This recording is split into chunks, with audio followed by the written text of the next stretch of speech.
Good evening. Welcome to the John Adams Institute. My name is Tracy Metz. Welcome to our season opener with Nate Silver, statistician, writer, and the founder of the polling website FiveThirtyEight.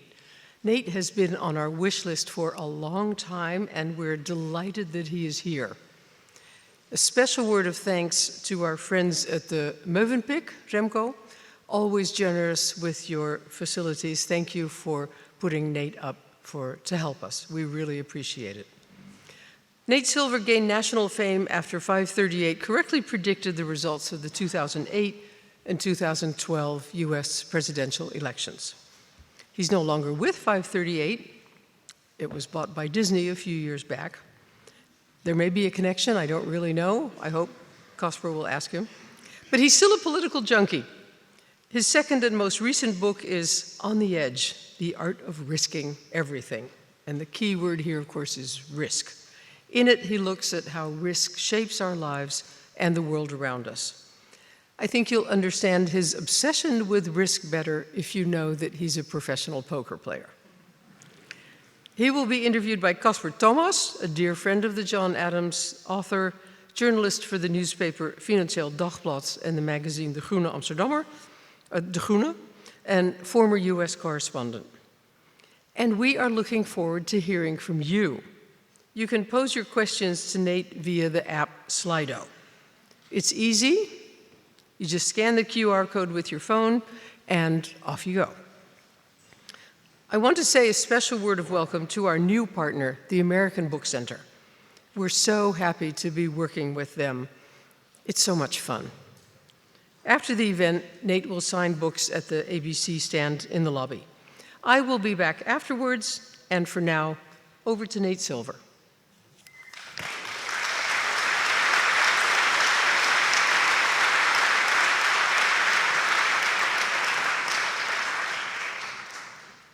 Thank you so much.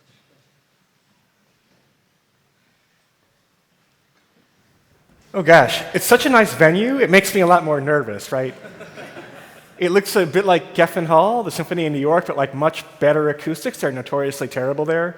I'm just going to be fairly brief here, and we'll bring Casper up soon. I love being in Amsterdam. It's one of my favorite cities in Europe or anywhere in the world. I've been coming here since I was a college kid. I took my year abroad in London. And I guess in 1999, I'm getting old.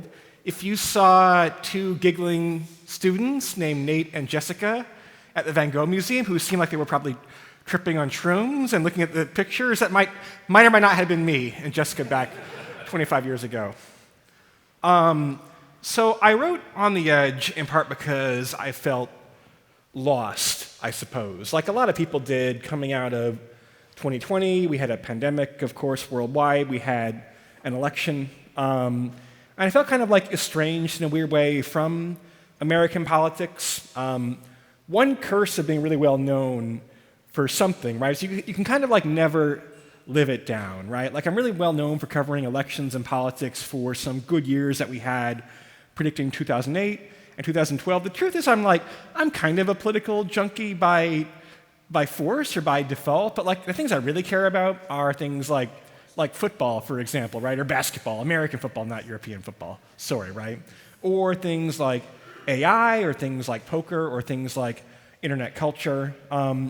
But I've gotten really well known for politics, and the thing is, I kind of come from a background where we think in terms of probabilities and risk, of course, right? Before I ever covered politics, I actually wrote prediction systems, algorithms to predict how baseball players would do, and they're all probabilistic, right? Like no team has more than a 10 or 15% chance of winning the World Series, and there's a very large sample size. It's pretty random. Baseball in particular is a sport where you hit a ball a little bit differently, you get a home run versus a pop-up and whatever else. And kind of also having like a gambler's mentality for things, right? In college, I was kind of also a little bit lost, I suppose. I took my junior year abroad in London, like I said.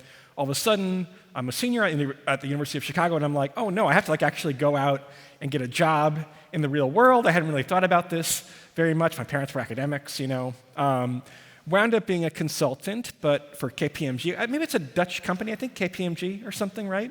Got really bored really fast, right? But they had some like fancy statistical software at KPMG, so I started using that to like build this baseball forecasting system, do other things like that. Wound up quitting my job after 4 years. Meanwhile, by the way, we had like what was called a poker boom, where because poker was coming online, because it was on television a lot, all of a sudden the average poker player was really bad. I played a little bit teaching like summer camp in college and things like that, and all of a sudden I was like staying up until like 4 in the morning and pressing buttons and playing poker against people here, I suppose, or in Europe or whatever else, right? People at 4 in the morning, they're either in Europe or they're drunk or both, or I don't know, right? And like started making a lot of money doing that, and then kind of fell into analyzing baseball, fell into other things. If you guys know kind of the book Moneyball, or kind of the movement, as it might be called, toward bringing more data into American sports, right? I guess I was kind of like coming of age at that period of time, and it felt like, well, okay, people are becoming much more data-driven about sport, and I love sports, right? They're an amazing thing. They're probably not as relevant as things like elections, and yet we were becoming more data-driven about sports, and politics was still kind of like the Stone Age when it came to forecasting elections, when it came to understanding what makes a party more popular or what makes a strategy more sustainable. And so kind of, 2008, I'm living in Chicago at the time. There's a young guy named Barack Obama, who had been like a law professor at the University of Chicago, where I went. I'm like, who's this like hipster who's like trying to run for president, right, in my town? But lo and behold, it was the start of a very interesting kind of in italics, era for American politics. In 2008, 2012 was a little bit more boring, right? And then we had, the dominant figure, of course, of the past 10 years in American politics now is Donald Trump. More than 10 years he came down the escalator at Trump Tower, and the world and the US has never been the same quite since. So I've gotten kind of stuck covering politics, but still, after 2020, it was time for like a little bit of a reset. I kind of knew at the time that FiveThirtyEight, which I did sell to Disney, probably the tenure there was not going to remain true for very long, right? And I don't know, I like stepping back and thinking about things, and I published a book called The Signal and the Noise in 2012. My editor had been asking me for years, what about the second book? It was a 2-book contract. And I'm like, okay, maybe now it's actually time to write that book. And I gave her 3 ideas. One was a book about AI, one was a book about gambling, and one was a book about essentially game theory, right? And she's like, we love the gambling idea, actually, which I kind of secretly was hoping for. My friend Maria Konnikova had written a very successful book for the same publisher about kind of training herself. She's a writer, became a professional poker player. But really the book is about all 3 things. It's hard to write about risk and about anything in the world today without thinking about AI. It became much more prominent topic in the book than I was expecting when I first started it. Game theory we might talk about with Casper a little bit. I mean, I kind of like think of the world in terms of equilibriums, right? Like a one-player game where it's just you against the world, that's easy, right? But like, what are the dynamics that emerge when everybody's trying to execute their best strategy, trying to be competitive? Why is the world kind of like it is from like a very economics brain standpoint? So again, we had the pandemic. I was pretty careful during the pandemic. I think we ate indoors at a restaurant maybe 2 or 3 times, right? We would insist on the freezing cold of having our burgers or whatever outdoors. But we got our 2 vaccine shots, right? We actually had a much faster rollout in the US than in most of Europe. And the first thing I did basically was like fly down to Fort Lauderdale, Florida, and went to a gigantic casino to play in a poker tournament, right? This is my celebration back from the pandemic. Florida, if you have stereotypes as a European, like basically the stereotypes are true of Florida. It's a very wild scene where in the casino you're still supposed to be wearing a mask in the casino. However, if you are able to be drinking, eating, or smoking, you have an exemption for the mask limit at the casino, right? So what are people doing at a casino? One of those 3 things nearly always. And yet this poker tournament, a World Poker Tour event, drew a record number of entrants, even though you couldn't really travel to the US from Europe, even though you had like glass dividers at the tables, right? Very hard to get tells near your opponent when you can't really kind of see them through this like paned glass, right? But people had felt very cooped up during the pandemic. This is when I was like starting to work on the book and kind of like, okay, this is my safe space, really, right? Somehow playing poker, this game of risk, feels more natural for me than being involved in politics and punditry and whatever else. And it kind of radiated out the book On the Edge from there. I kind of found this community called The River, we call it, in the book, which is a community of like very much like-minded risk takers, right? So you go and talk to I talked to Sam Altman, for example, people who work for OpenAI or Claude or whatever else, Anthropic, I should say.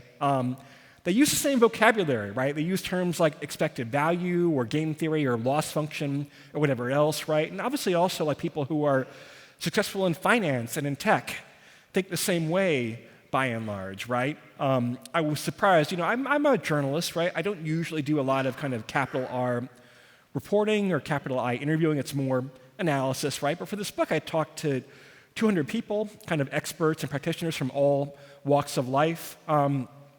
I was surprised when people wanted to talk to me, people that, some of the more conservative people in Silicon Valley, for example, were eager because I'm not, I'm a liberal. I'm a liberal kind of in the European sense more than the US sense, but I like to think I'm kind of able to be more fair and at an arm's length and take time and consider things and give people kind of a fair hearing. So I saw, reporting this book, the emergence of what's called the tech right now, right? Where, all of a sudden there was dabbling with, Silicon Valley had always been California, very blue. You saw the early signs of flirting with Trumpism and conservatism of various kinds. It was tied up in debates about wokeness and regulation of capital and other things, right? But I kind of saw that emerging. I saw, I was with Sam Bankman-Fried in the Bahamas, 4 days before he was arrested, right? I'm I better have this trip happen now because he might not be there very much longer, right? He issued an invitation for me to come down. Hey, come down whenever you want to the Bahamas, Nate, right?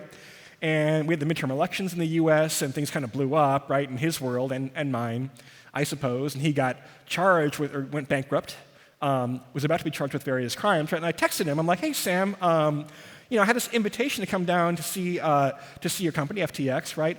How about now, right? And to my surprise, he said yes. So I was a little bit afraid. I was in this very isolated part of the Bahamas. I was a little bit afraid, what if he attacks me? Can I escape? But I had a first-hand seat for a lot of things. I'm excited to talk about that with Casper. We'll talk, I'm sure, about American politics too. Do not ask me any questions about Dutch politics. I'm an idiot about those. But what a great turnout. Thank you so much, and I'm going to enjoy this evening with you today. Thank you.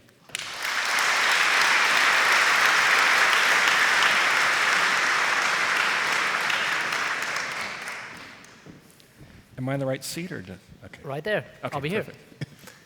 Good to see you, Nate. Definitely. Happy to have you here in Amsterdam and happy to have such a big crowd. Good evening, everybody. Is the world becoming more risky? I think it's forcing us to make more risk-on decisions, whether we want to or not, right? A substantial number of people in the AI community, for example, think that AI is going to be transformative, right? And the entire way that we live and relate to one another will be very different on short timescales, maybe 5 or 10 years. I think I'm a little bit more hedged about that. I'm not quite sure about that.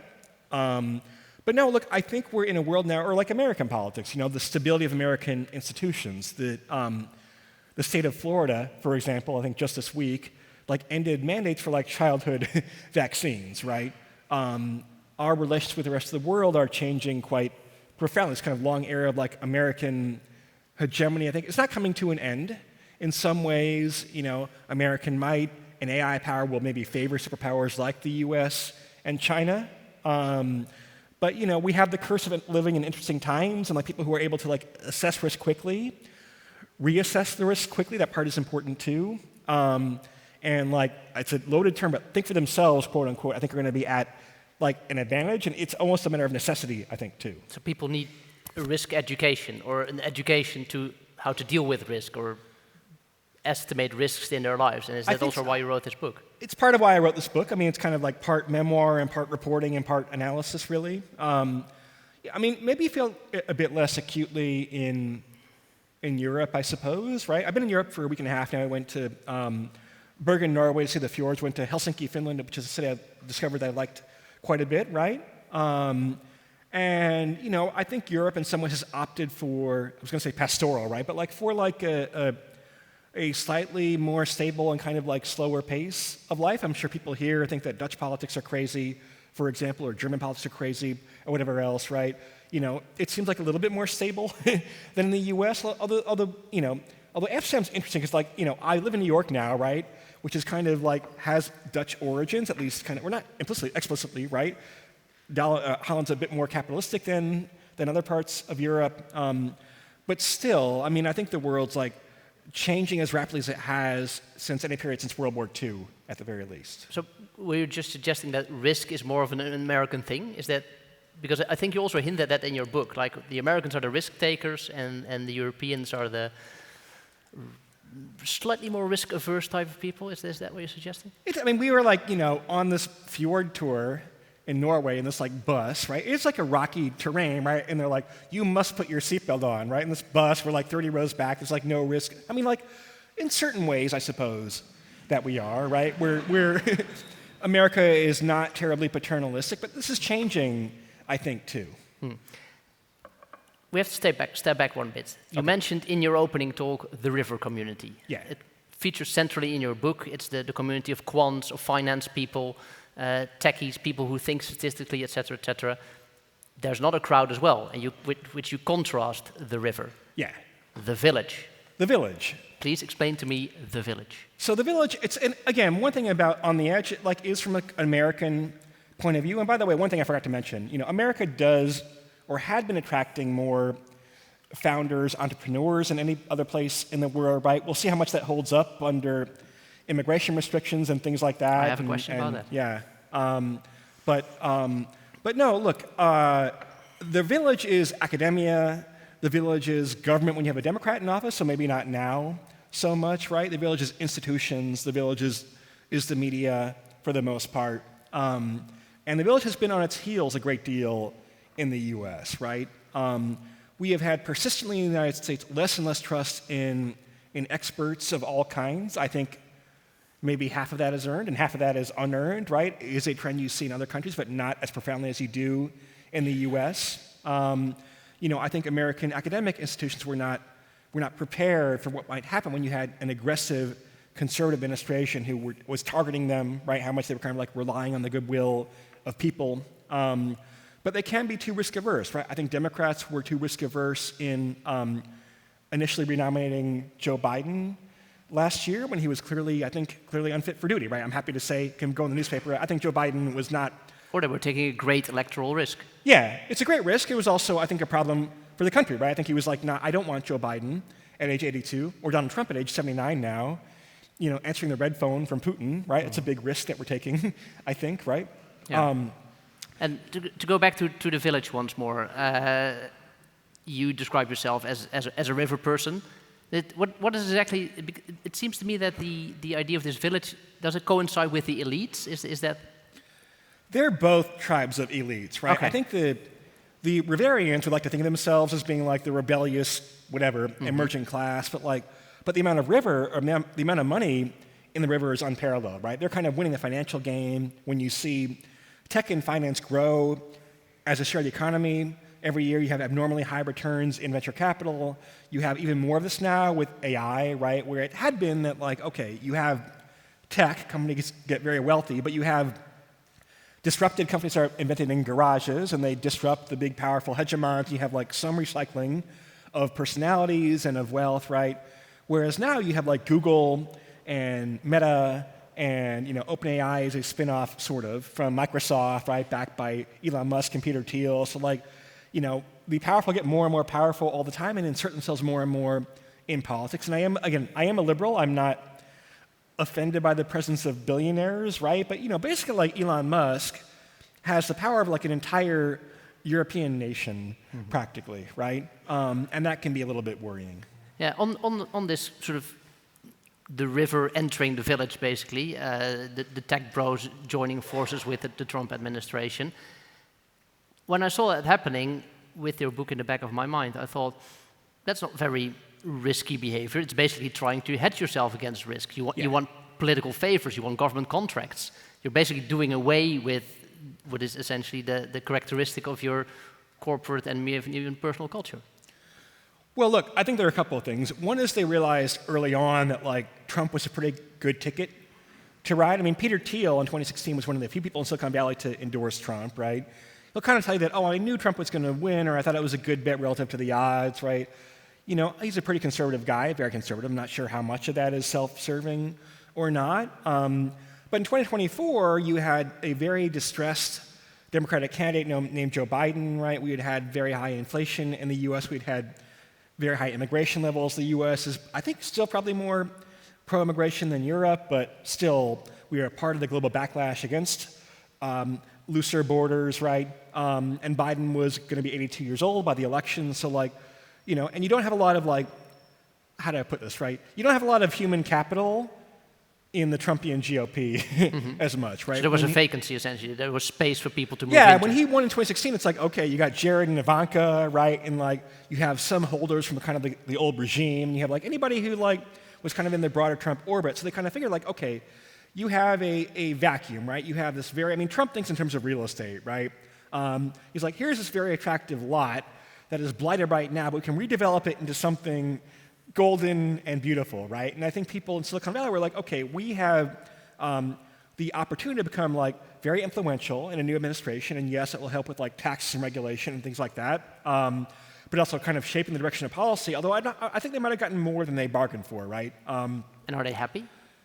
I think probably not, right? I mean, some of like the internal message groups and things like that, I think they're not happy about tariffs, they're not happy about immigration restrictions.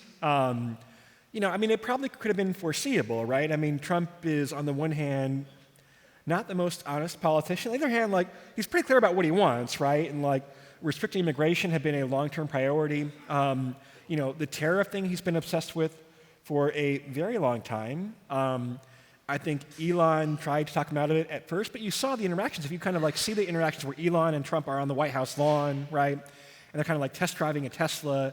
I mean, Elon is very deferential to Trump, right? When you're the president of the United States, you have all the cards, you have all the power in the world and relationship, and so I think maybe tech overestimated how much it could control the kind of MAGA Trumpist element. And so is then Trump, is he river or village?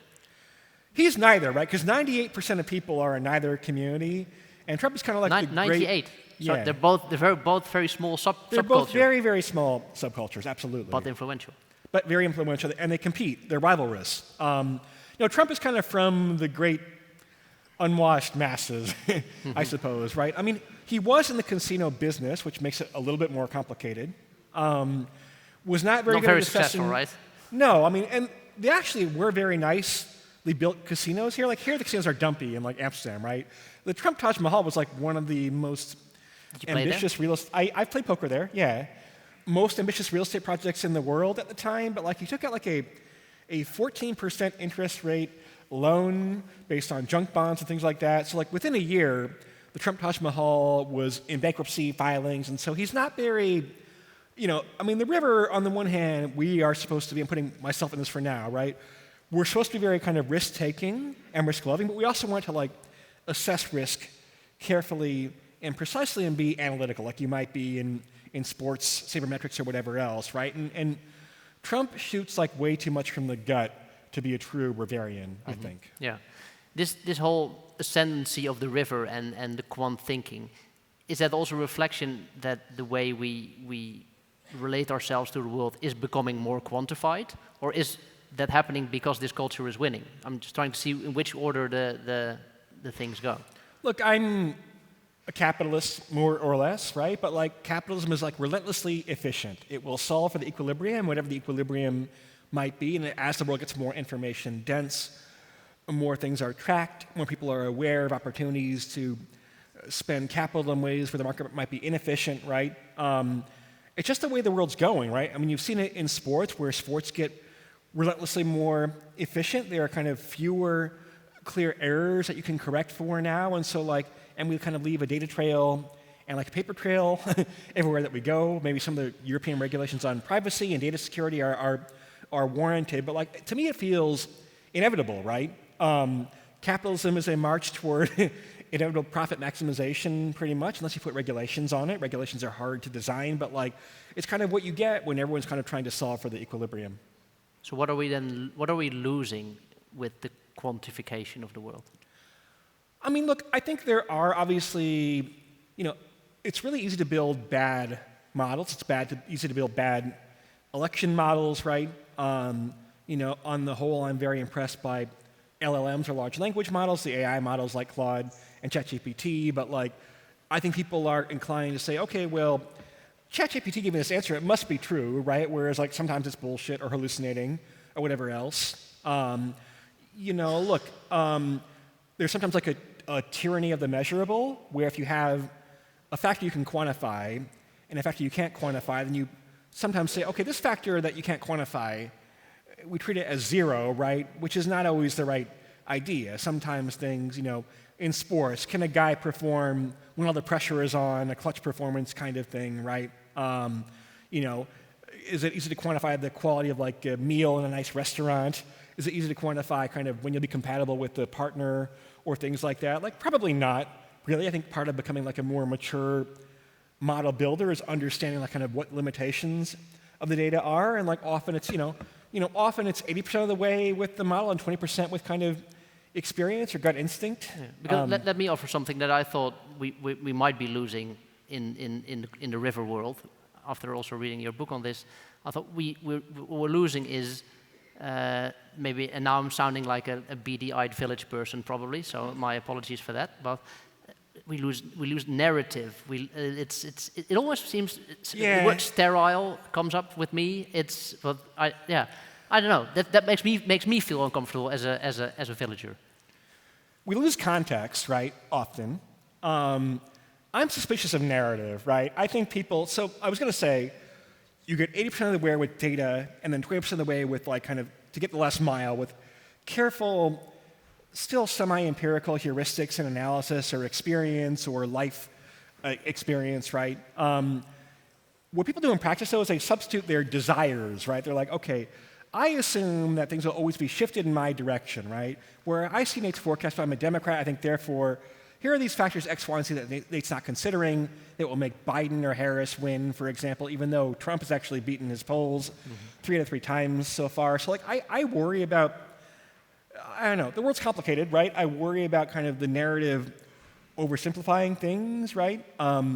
In some ways, like, models also oversimplify things, right? Say, here's something that has, like, 30 components, and we'll kind of reduce it down to, like, 3 things that we can measure in a fairly linear way and interact them in some ways, and narrative can kind of work the same way, whereas I think, the palate of an experienced wine drinker, for example, might capture factors that can't be alleged by an algorithm, for example, right? Or in poker is a much better example, perhaps, right? Where like, okay, we have computers now that can more or less solve poker. The solution is complicated. It involves game theory. It involves randomization, right? But like, if you're an experienced poker player and I see you, and like I've seen thousands of examples of how a player reacts to a certain situation or a certain hand, like my instincts are probably pretty good because they're trained on a different type of data that I might not put into a model. But no, I'm worried about like gut instinct for things where we don't have a lot of experience, right?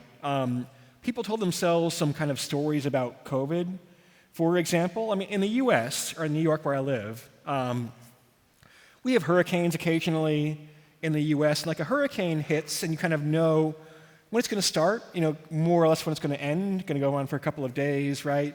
It might be very bad, it might be less bad, that much you don't know, right? But like, we kind of treated COVID in New York like it was going to be a hurricane, where the mayor at the time, Bill de Blasio, 2 days before the city shut down, was like, go out to the bars and like see your friends tonight, because you won't be able to for a few weeks, actually a few months, right?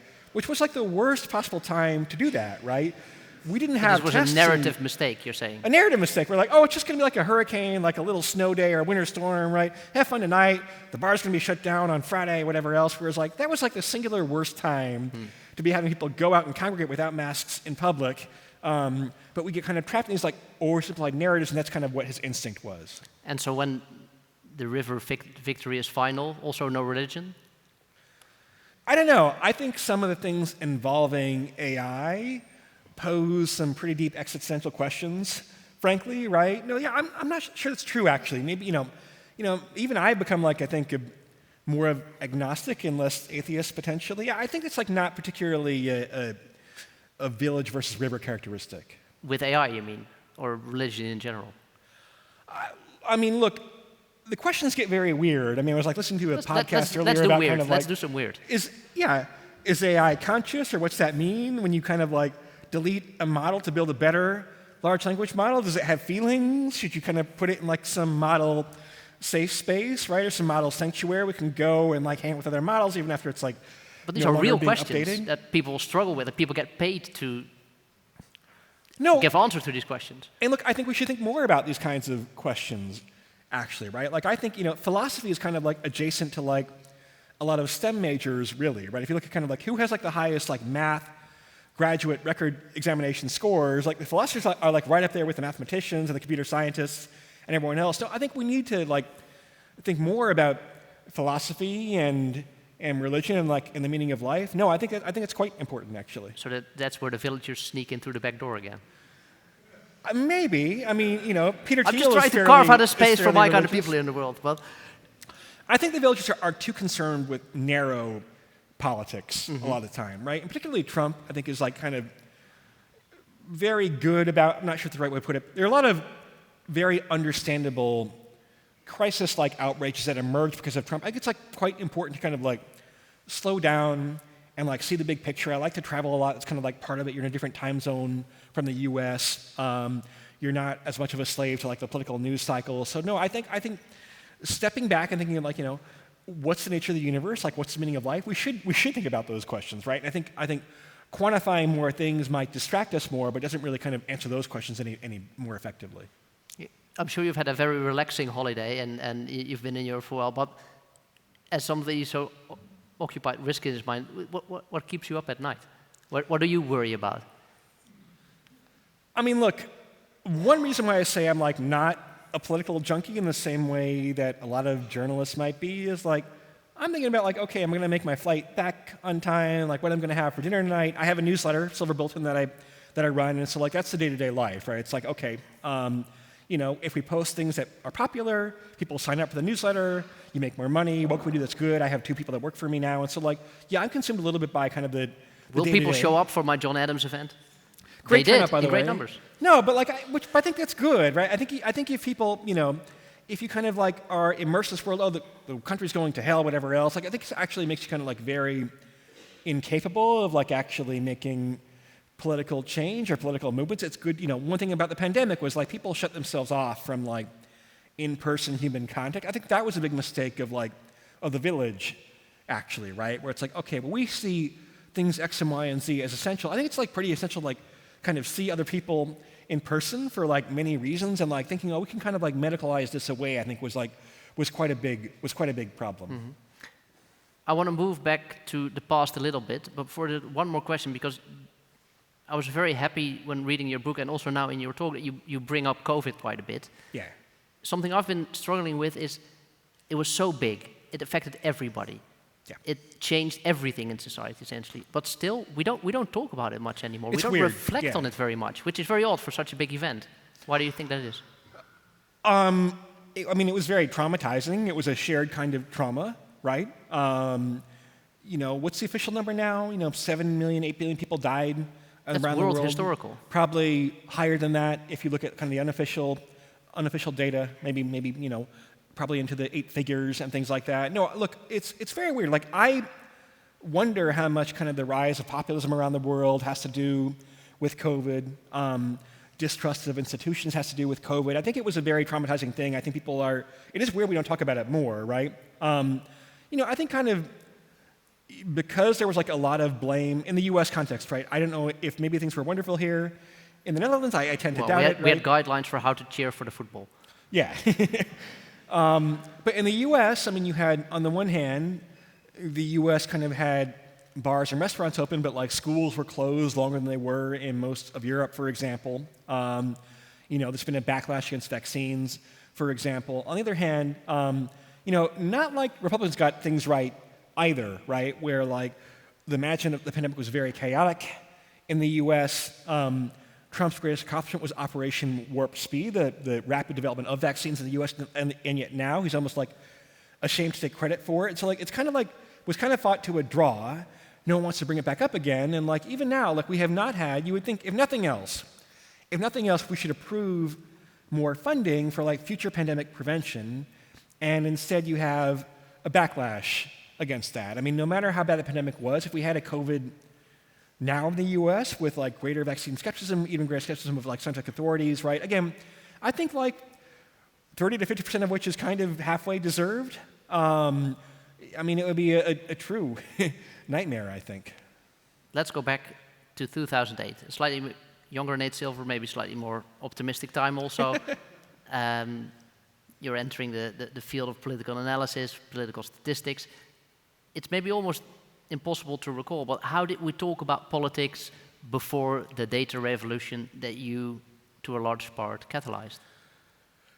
It's a lot of folk wisdom, right? It's a lot of like, and remember, like people think of elections as a very data-driven thing. We have like one election every 4 years, and kind of like modern. We have one every 2 years at this rate. So. Oh, there you go, yeah. And like modern electoral history in the U.S. might consist of like, of whatever. We've had how many elections since World War II? 16 or 17, right? If you're a veteran journalist covering elections, you might have been through, 4 or 5 or 6 campaigns. So we extrapolate from very small sample sizes, right? People were surprised that like an African-American man named Barack Obama could become president. People were surprised that a guy named Donald Trump, not the name, right, but that the person named Donald Trump would become president, immediately after Obama. But no, it was like a more innocent time, right? I think Americans really felt like, okay, the arc of history bends toward progress. We elected this guy, this black guy, as president, and like we're having a progressive revival in the U.S. I remember, I knew some of the kind of Obama campaign people at the time, right? Even though I'm nonpartisan, and like, people were so excited about the election, they almost kind of didn't know what to do next, right? And then within 2 years, the 2010 midterm in the U.S., you had kind of the Tea Party movement, the beginnings of kind of populist conservative, or not the beginnings, but like the manifestation of it, right? Democrats lost 63 seats in Congress. Obama got some things done, but not half the things that he had hoped to do or planned to do. And so like, yeah, no, I mean, it's kind of like the Fukuyama theory about the end of history, which is much maligned, kind of unfairly, so it's a very smart and sophisticated book. But like, I think we... 2008 was still the end of history, you're saying? 2008, it felt like, yeah, we're on the march toward data revolution, toward everything, and we're becoming, now America's not racist anymore. We solved that problem too, right? And then now we'll have Hillary too, so now we're not sexist anymore either. It was a little bit premature, I think, obviously. But no, I mean, I think a lot of people, me included, were naive. Yeah, you said you started with innocent, and you said more innocent time, and now at the end of your qualification of that time, you've gone to the word naive. I think that is probably what you're... No, it was naive, and Americans, look, America benefited from kind of like post-World War II hegemony, right? So the generation before me kind of grew up, whatever, in the 50s, 60s, 70s, and they're quite tumultuous decades, at least the 60s and 70s in some ways, right? But still, like, when you're the U.S., when you have the world's biggest economy, the world's biggest military, when you're on a continent that's, an 8-hour flight away from Europe and a 10-hour flight away from Asia, you have like a lot of intrinsic advantages. And so I think we took for granted that the stability we had with the end of the Cold War, right? People, I mean, this is the biggest mistake that like any gambler makes. Like they think they're on a winning streak, right? They think that will continue indefinitely or even accelerate further when in fact, we might look now at kind of like the, World War II through the end of the Cold War until maybe September 11th or so was like kind of a lucky period for American hegemony. Liberalism stuck around in a casino for too long, is that what you're saying? Yeah, I mean, again, I kind of prefer the more European definition of liberalism and what that means. Right? It's been interesting being in a couple of the Nordic countries, so in Finland and Norway beforehand, and here in the Netherlands, right, where I think maybe liberalism is healthier than it is in other parts of Europe or the world. But no, I mean, the notion that like this kind of like transcendent ideology that would kind of end world history, or I'm kind of misphrasing Fukuyama a little bit. But no, I mean, the view that the world's a bit more cyclical on the one hand politically, although technology kind of marches on unabated, I think has regained currency. So this say what do you call it? Pre-populist times, but also the pre-data times. It's interesting, the data revolution and the populist backlash happened more or less in the same rhythm and pace. Yeah. So what's then the relation between the two? I'm not sure there is as much of one, although there are probably a couple, right? I'm not accusing you of anything. Yeah. No, look, one is kind of when you make politics a matter of like optimizing your technique. Like in some ways I think actually like American politics has gotten more efficient to its detriment, right? In game theory, you have what's called the prisoner's dilemma, where even though it might be good if you can cooperate, if you can't trust the other party in a literal or figurative sense, and you're not supposed to cooperate, you're supposed to like one man for himself. So like we relied a lot on like the trust of institutions in the US, and once that begins to erode, I mean, we see now, for example, this is a little bit in the weeds, but in the US we have like a battle now over how our districts are drawn in seats for Congress, right? In states like big states, especially Texas, like California, where we have more California. seats that can be, right? And so we've moved from a paradigm where, I mean, there's always been gerrymandering, as we call it, but there was some effort to like kind of have the shapes look nice and kind of correspond to natural communities, and like the GOP, Republicans stopped doing that first, more or less. You've seen reciprocation now, but like, you know, so like both parties are kind of fighting for like the correct equilibrium, but like it leads to like a worse outcome for the rest of society, right? And so like, you know, and like in some ways the fact that like when a politician makes a mistake, right, you can run an ad for it, put it up on the internet right away. You can optimize that ad in 20 different ways to maximize impact with particular subgroups and everything else, right, where we kind of micromanage politics from day to day. It's like they probably are playing the game of politics more efficiently, but like that might not be a good outcome for society or for the country overall. So, how has Trump benefited from this? But the initial question I had was, is Trump or Trumpism, is that something that you can even grasp numerically or statistically? Because it's such a weird phenomenon and it's so insanely unpredictable. So, I think one problem you have with any type of empirical situation, right, or think of marketing, right, that you have some new campaign for some new car, some new candy bar, or, you know, new airline or whatever else, right, and like, it has a cool design, and then people are like, okay, I like this product, right? If you keep repeating that, then all of a sudden the connotations change, right? You know, just like different baby names. A baby name that's popular in the 1970s will read as old later on, and so like I think people sometimes like don't realize that when you're in a dynamic competitive system that like the equilibrium like changes all the time, which maybe means that like, kind of pushing buttons at random might be more effective than you might think. But also Trump understood that like it's like the madman theory of international politics. A little bit, you're just but also unpredictable, and people will fear you do something strange. For sure, and like maybe in weird ways when it comes to foreign policy, I appreciate having like a little bit of a madman in the U.S. But also like, you know, populism has been a thing in politics for a long time, right? And like on issues like immigration, again, in the U.S. we probably are more pro-immigrant than parts of Europe, but like, you know, immigration was less popular than either party in the U.S. kind of thought at the time, or than most European, including like center-right European parties thought at the time. And so like, in some ways Trump was quite responsive to like public demand, right? Conversely, welfare programs like Medicare, Social Security are fairly popular. They may cause more debt, but people don't care about the debt so much in the short term, right? So like kind of Trump, I think, was actually offered a more popular version of the GOP than maybe his predecessors like Mitt Romney, for example. So do you think Trump is strategically unpredictable or just fickle and actually unpredictable? Like, if he's a poker player, you're playing poker with Trump, is he the guy who folds on a great hand and bets at a terrible hand and basically doesn't know what he's doing? Or is he so smart that you can't even read him? I would be happy enough to play poker against Trump, right? I look at this, like, everybody now has this image in its mind. It's you and the president sat at the Resolute desk, cards in hand. I'd rather play against Biden, frankly, right, as current state. Yeah, that'd be too easy. Like, but I think seriously, how would you go about? I mean, look, Trump understands leverage. He understands tactics, right? I think his big flaw is he kind of thinks everything is a zero-sum game when it isn't so much, right? This is like behind the whole tariff thing. He doesn't understand that, like, actually having, you know, especially if China is rising in power and Russia is more of a threat, like, you know, being friends with other people, they carry like mutual benefits, right? Or like Canada, right? Again, the Americans are blessed by being an oceans away from like the rest of the world.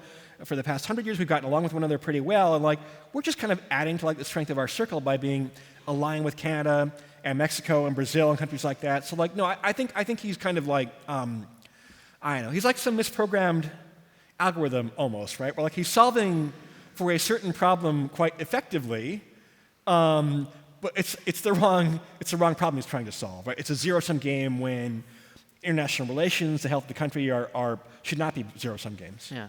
It's interesting you mentioned the word winning here and zero sum. So let me poke you a little bit on this, because this is also in your book, and I think you also mentioned this in one of the interviews you did for the Dutch newspaper NSA. is that it's nice to win. Winning is good. It's nice to have beaten somebody else at something. Oh, yeah. That doesn't seem too far removed from what Trump likes. Well, no, and especially his win in 2016, I think, was unexpected to everybody, including Trump himself, to some degree. But he has to feel very vindicated, right? Where, like, literally, I mean, I don't know if you call January 6th a coup, but like it was an attempt to overturn the... How do you call it? I'd call it an insurrection with coup-like characteristics, I suppose. You sound like a mealy-mouthed villager. You're hedging yourself. No, I think one of the problems with the Village is like the Village is actually they're too obsessed with like putting labels on things, right? So me asking you for the label is actually the Village thing here. Well, it's a very academic thing. It's like, okay, how, which type of authoritarian? He clearly has authoritarian cluster of behaviors, right? But like, but like if we determine that Trump is an authoritarian and like write an article in the Atlantic about it, therefore people will say, okay, he's bad. Actually, people like kind of like understand Trump is on the one hand is drawing from the playbook of past authoritarians of different kinds, right? On the other hand, is just kind of like a narcissist and very self-serving, right? On the other hand, is kind of an entertainer and somebody who is in his own way very charismatic, right? And it's kind of like sui generis in different ways, right? And kind of, looking at the totality of that, it's sometimes better than like trying to classify him with one label necessarily. No, I think Americans are like too obsessed with labels, right? And not enough with like, okay. Same thing with fascism. There's a whole debate going on. Is fascism emerging in America, yes or no? And is the term even applicable? Yeah, I think authoritarian is probably safer. I mean, look, I think the U.S., it's a spectrum, right? The U.S. is becoming less democratic, I think. I mean, I think it's very, very important to look at the integrity of the election system itself, right? That part so far has been okay, but January 6th was a very big challenge to that, right? The U.S., I think, is still doing fairly well in terms of like free speech and the free press, right? I think we're doing better than like the UK on defending free speech, for example. It's a mixed set of indicators, I would say. Yeah. So the direction of the country is going is not necessarily the thing keeping you up at night. It does, but I got to live my life. I got to go to Holland and give a talk and things like that. And like, look, one thing you learn in poker or in small business, right, is like to have regret and to dwell on things and to fear things. I mean, my thing is always like, okay, something bad happened. I've got to make a plan, right? And I think a lot of people kind of build political camaraderie in the U.S., especially online, on Twitter, on Blue Sky, on Substack, whatever else, for like saying, okay, we're going to commiserate about how kind of awful this Trump thing is. Okay, you're complaining, right? You're like old people in the hospital complaining about the different maladies that you have. Like, what are you going to actually kind of like, what are you going to actually do about it, right? What's your diagnosis for like how you actually overcome this kind of populist turn that the United States has taken? Let's go back to polling for a minute more. The polling and looking at politics from a data perspective, Revolution has succeeded in many ways. Has it actually changed, you think, the way people approach their own voting behavior? In that sense, are people voting differently because they also read the statistics or the aggregates of the statistics, or they before going to the voting booth, they might have been checking FiveThirtyEight and then making a decision based on what they see? I'll give you a more technical answer, right? I think in like head-to-head elections, two ways, probably not very much, right? There's not much academic literature on kind of what effects that would have. In multi-way elections, then sure, right? Because you want to be sure not to waste your vote, right? I mean, we saw, as an obscure example, we saw it in Germany, where in Germany you have like a 5% qualification to get into parliament, right? The Bundestag, and like, and the parties that were just around that 5% mark lost ground at the end, which is rational behavior on the part of voters, right? If I think you're not going to vote for this party, then I'm not going to vote for them either, because otherwise I'm going to waste my vote, right? Or like in New York, we had a mayoral election where we had Zoran Mamdani, who was quite far to the left, but interesting guy, win the first round and beat his polls by quite a lot. There are various theories about that, but one reason why is like people read the coverage of the poll and they're like, okay, it's kind of like a two-man race between Mamdani and the former governor of New York, Andrew Cuomo, right? So like, I don't want to waste my vote on Brad Lander or somebody else, right? So I think they were behaving smartly, and when you have yeah, people are good about optimizing their decision when they have an opportunity to waste their vote or not. Apart from that, I think, look, polling coverage is a species of media coverage overall. Do you want to be the favorite in media coverage or not? Americans historically love the underdog, even though kind of like we're the world superpower, right? We still kind of love the underdog story, and so like I'm not sure whether I'd rather be ahead or behind in the polls 2 days beforehand as a presidential candidate in November 2028. Yeah, and here you do actually have something to say about Dutch politics also, because we have elections coming up. Yeah. And every time we have elections coming up, there's a debate. Does it make sense to vote strategically, or should you vote according to your ideology or preferences? Any general advice there? I mean, look, I am Nate a little Silver swings Dutch elections.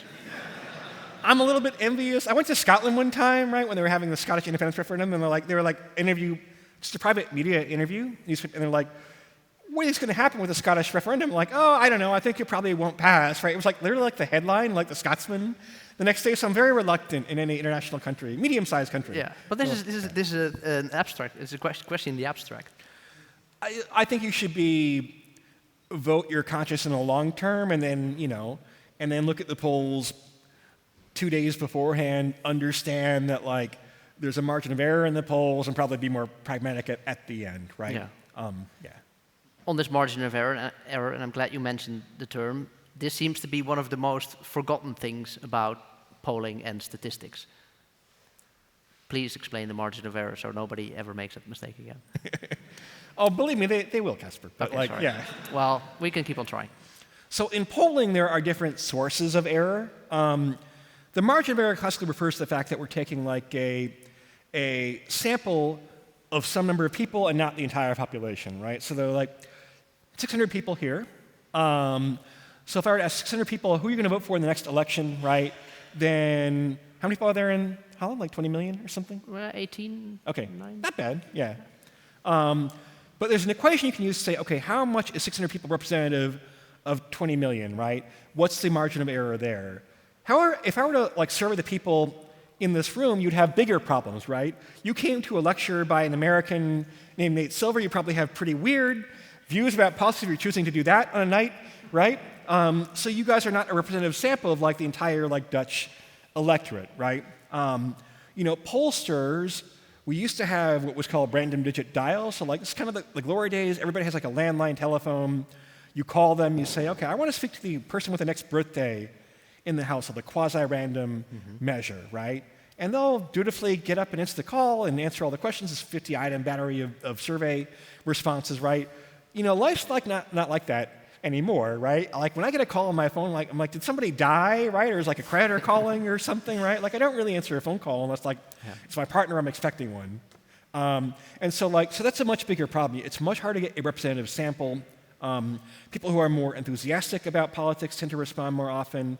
People who have higher institutional trust tend to respond more often to polls. You can do adjustments. You can also over-adjust, can be a problem in some contexts. But yeah, that's the kind of real margin of error comes from the uncertainty about whether the people that we poll are actually going to, A, turn out to vote. We have lower turnout in the US than most of Europe, although it's increasing.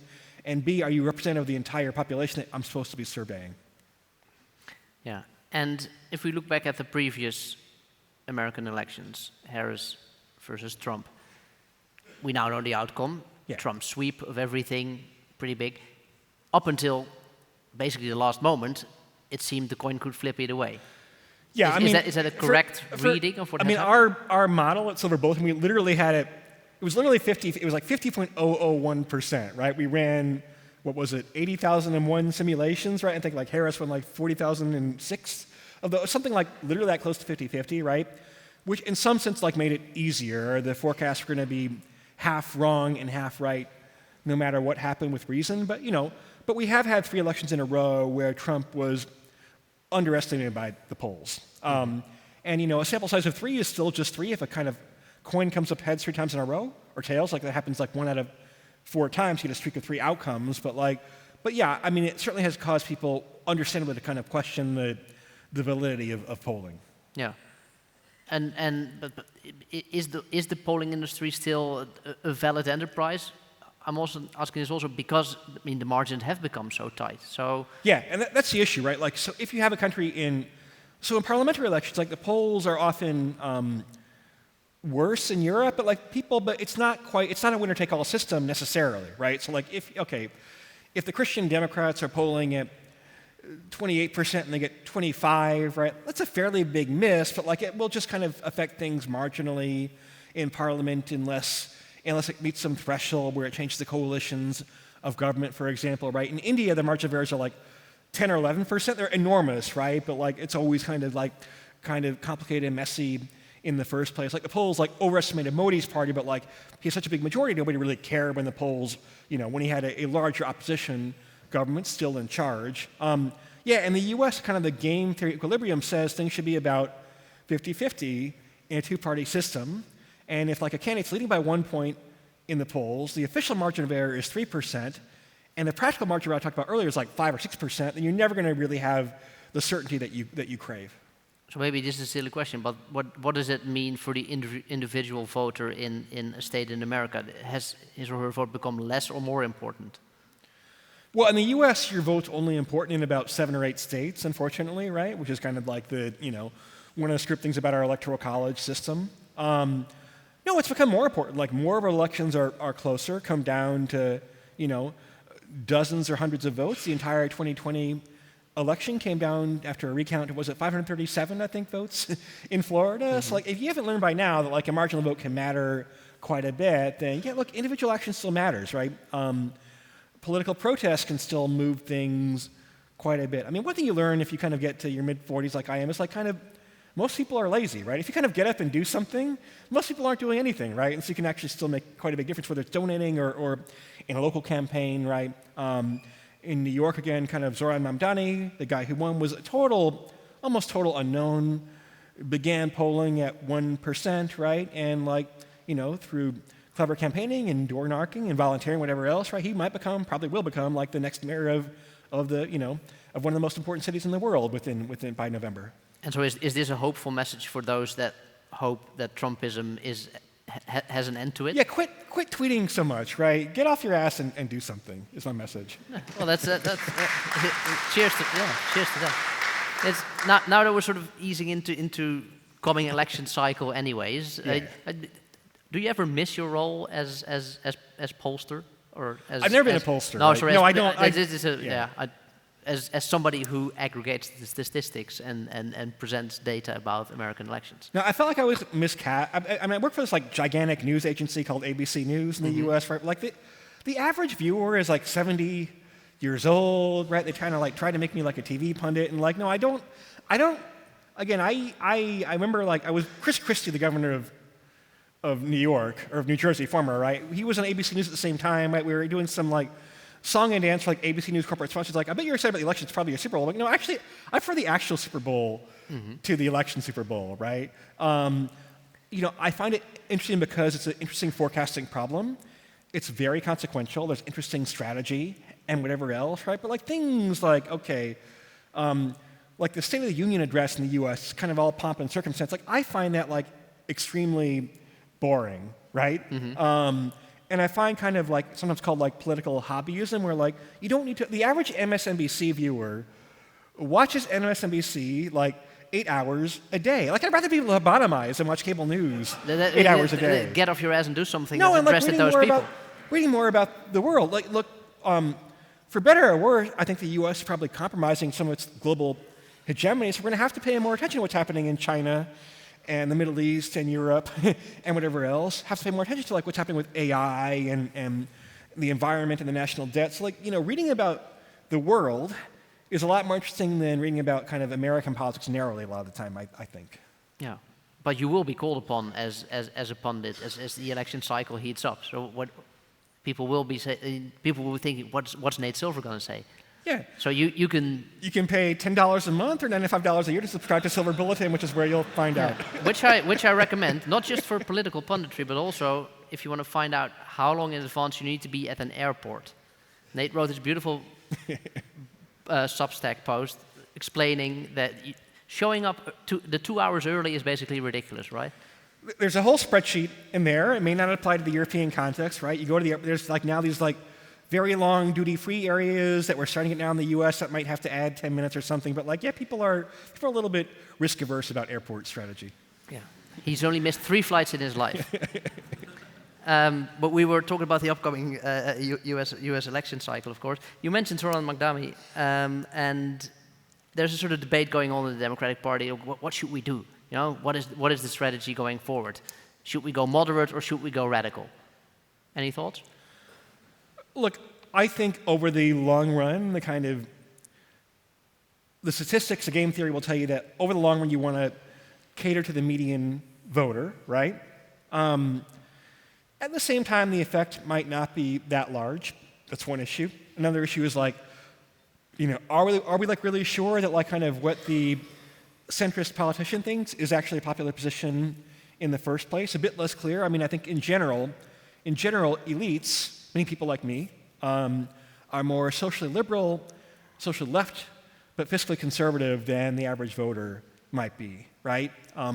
So one thing Zoran's doing is like, he focused more on inflation and affordability, less about culture war issues. I mean, he had lots of things in 2019 where he was pretty woke, but he's downplayed those, right? He said, okay, we need police in New York or whatever else. And that might actually be, I mean, keep in mind, New York is a pretty liberal city, although, you know, very capitalistic in some ways too. But like I wouldn't say that like Zoran has like a terribly unpopular message, whereas maybe, you know, the more cultural, the version of Kamala Harris that we got in 2019 probably wasn't very popular. And she tried to pivot to the center, but like there, you know, we have tape of her saying things on TV in 2019 about policing and about LGBTQ or whatever else, right, that wound up being damaging later on. Yeah. Another piece of folk wisdom here is always like, with these platforms, the IDs, etc., the program, it doesn't vary much. It's about personality and charisma and all these kind of things. Look, in some ways, on the one hand, polling is hard because elections come down to 50-50, more or less, right? But like the factors that predict elections, like if anything, the quality of the candidates are becoming less important, right? Where it's, do you have a D, Democrat, or an R, Republican, label by your name? Democrats gamble that like we could nominate this guy who's like literally unable to complete a sentence in a debate, right? But you'll vote for him anyway because the other guy is worse and because he's a Democrat and you're a Democrat, so you're going to be very loyal, right? And so now things that might once have moved the polls by 20 points. We had a guy in Alabama, a very conservative state, named Roy Moore, Judge Roy Moore, who like literally was like, I don't know if like child molester is like the legally correct term, but you know, had a little thing for women, girls under the age of 18. He lost by like 1 point, right? So there is a threshold that even Americans will not tolerate. But in general, more and more and more, then the quality of the candidates make less difference. But although, again, that's federal politics, right? State and local politics are like quite a bit healthier, I think, in the U.S., right? The average mayor or governor probably more interesting and qualified than the average senator or president, I suppose. So we do have like, you know, one thing saving the U.S. is we do have this kind of devolved federal system, so things might be going, we still have a lot of experimentation in states, and that might be going like a little bit less partisan, a little bit better. I see what you mean. I want to move to questions from the audience. I hope and I think a lot of QR questions will have come in, but before I give the floor to those, there's one final question you have, because we can talk about elections and the US as much as we want, but there's also still another question hanging above the market saying, are we even going to have free and fair elections? So isn't the US at the moment, as my closing question for you, taking a big risk, gambling with its own democracy?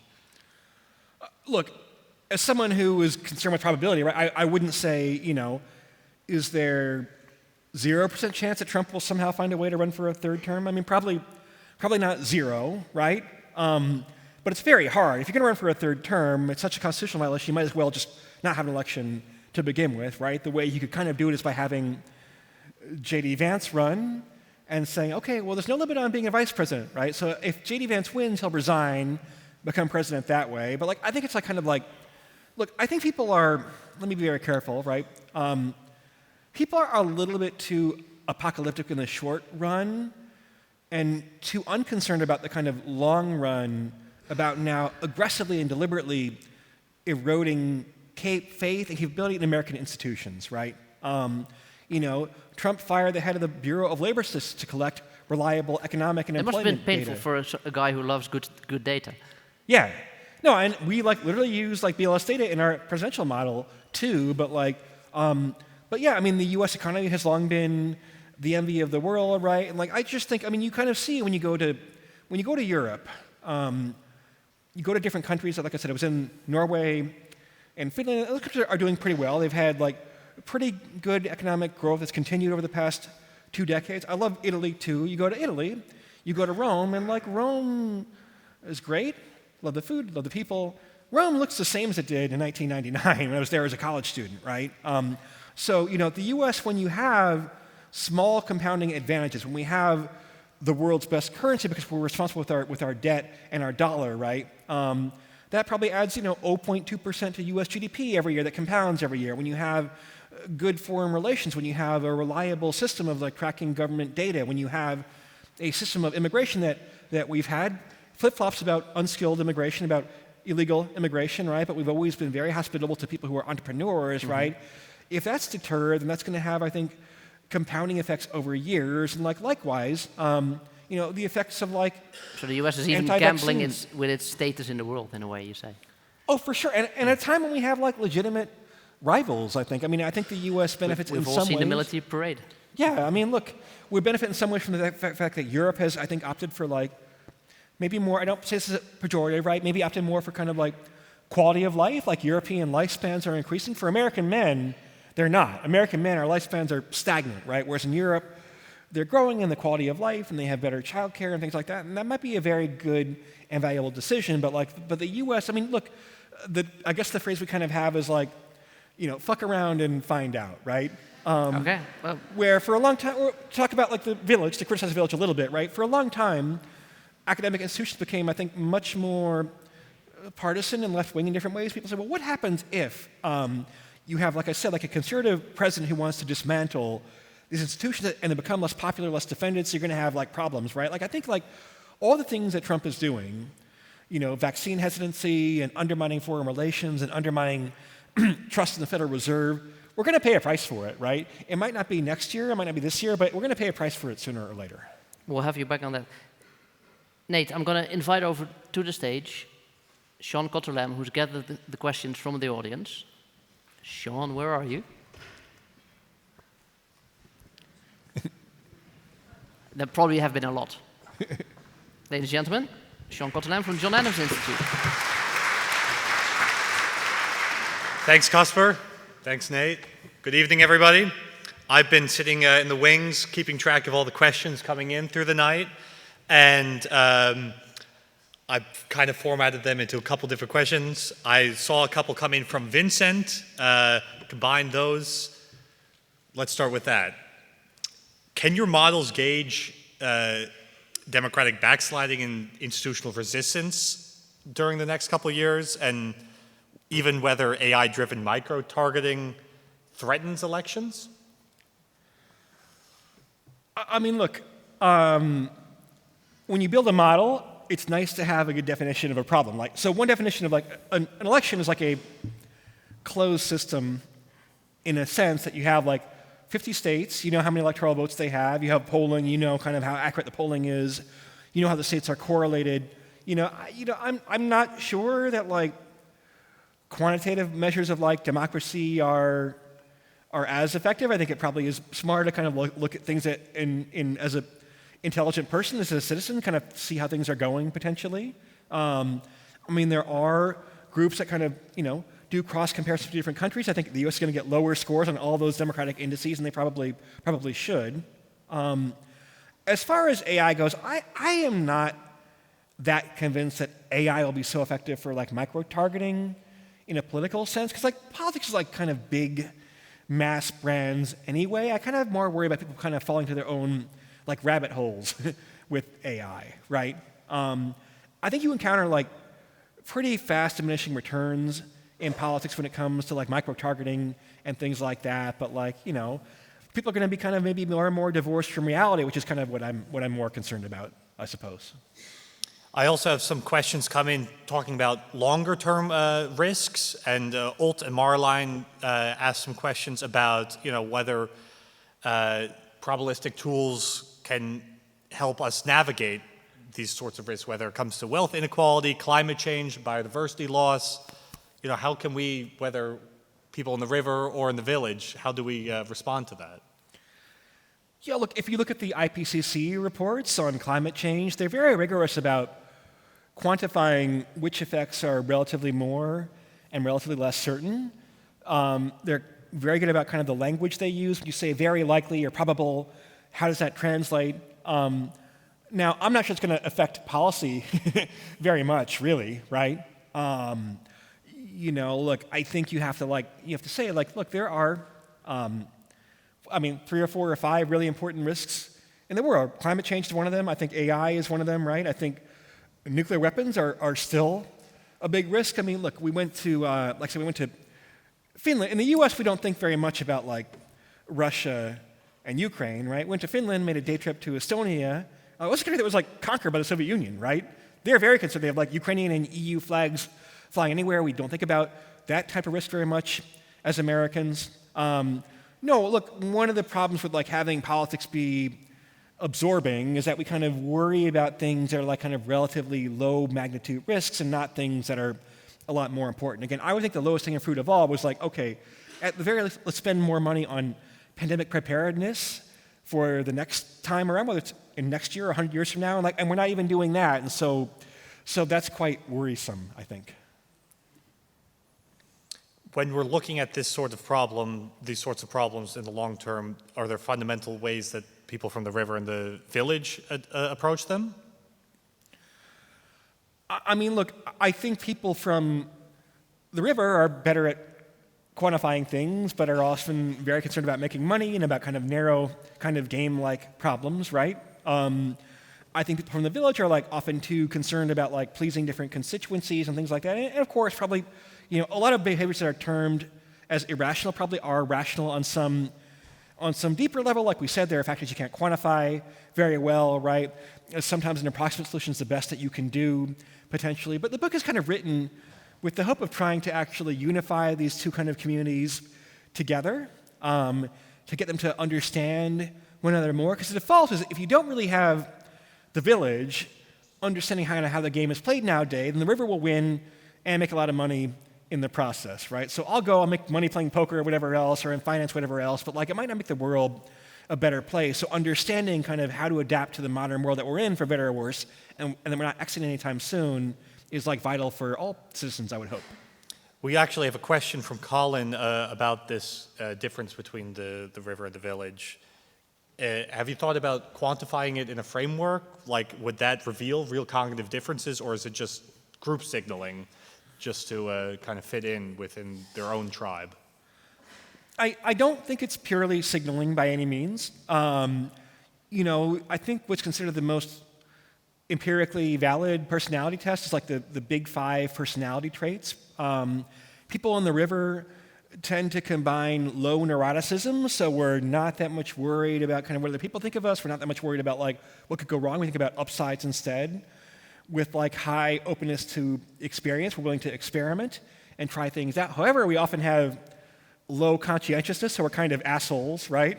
I think studies of personality are actually, if anything, maybe a little bit underappreciated in politics. Why do people gravitate toward Trump or toward Democrats or whatever else, right? Democrats, and this also gets into things that involve political un-PC, but gender politics too. Where men classically are more kind of risk-taking than women.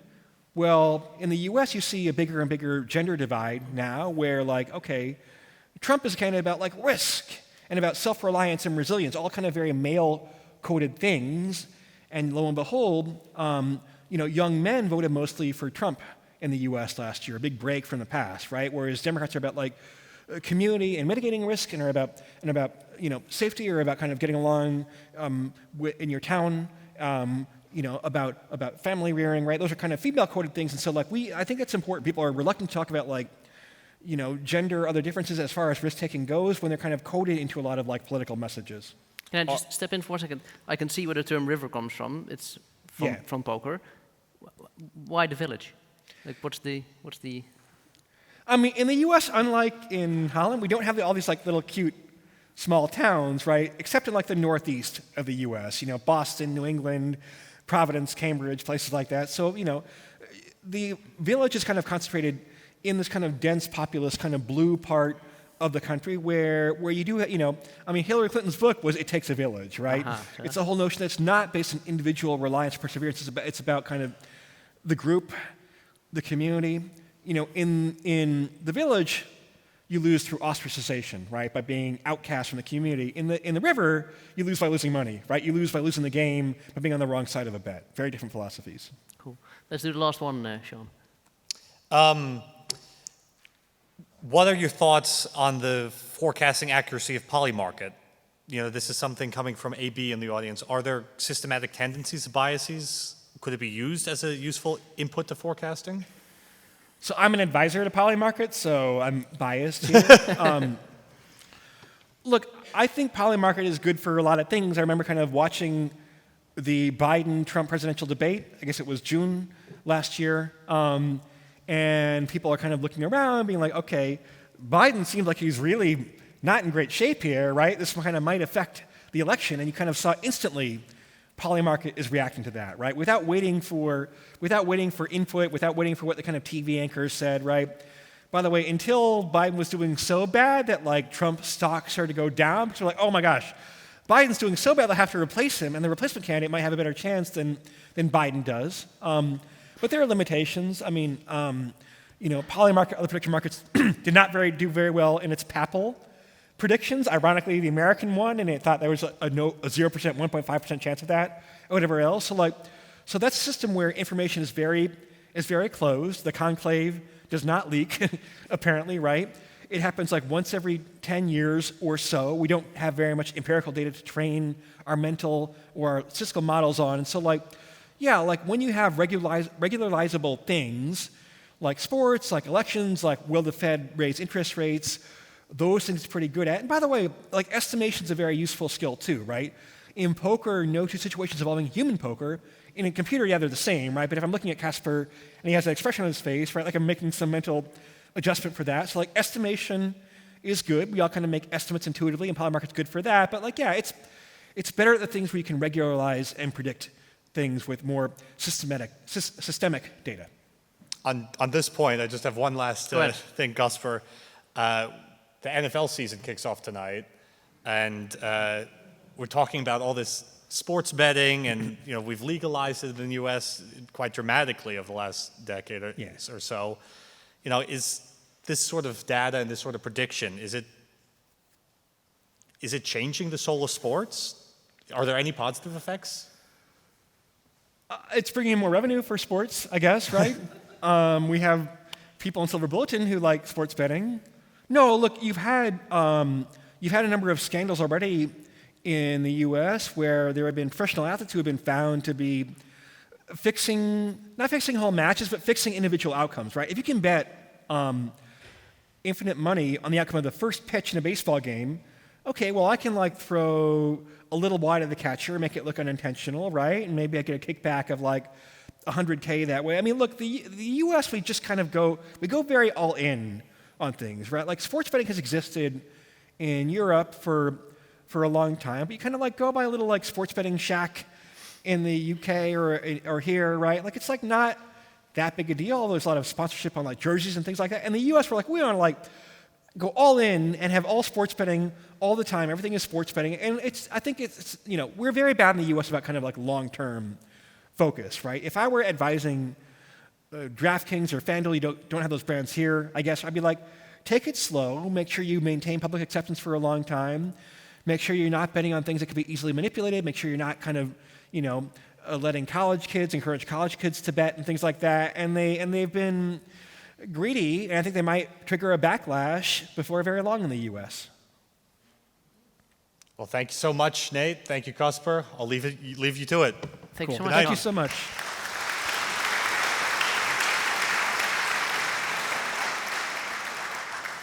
Nate, my final issue here tonight is thank you very much. And this has been a real pleasure, this conversation. And partly I was thinking, and this probably makes you like a Renaissance man. You can. There's no question you can't ask. Like I'm sure there is something, but or at least you make an attempt, and your diversion, like your mind pops from one thing to the other, but there is coherence at the same time, and that makes it for a very pleasurable interview and conversation, at least according to me. So, for me personally, and also I think on behalf of the audience, thank you so much for sharing your thoughts. You'll be signing books later on. I'll be asking on the stage Mr. Otto van der Harst, who is the chair of the John Adams board. He'll be taking over from us. Perfect. We'll be going down there. Let me shake your hand and say awesome. Thanks. Thank you so much. Thanks, Thank you, mate. everybody.